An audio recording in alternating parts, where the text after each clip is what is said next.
In this video I will be showing you how to create a job sheet template. Job sheet templates are shown when creating a new job sheet. It can be managed at a group, location, or bay level.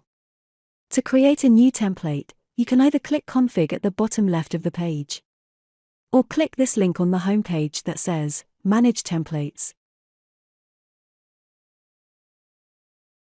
Firstly, you need to select what level you would like to assign the new job sheet to. You can assign it to all locations, a specific location, all bays for one location, or a specific bay.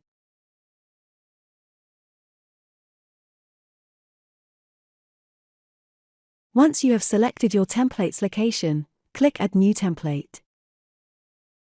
As you can see, a new line appears.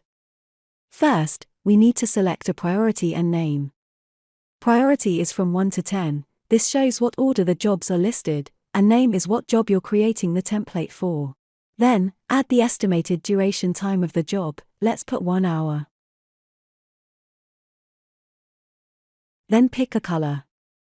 This helps identify what the job is. Once all the details have been entered, click Update Job Sheet Templates to save your changes.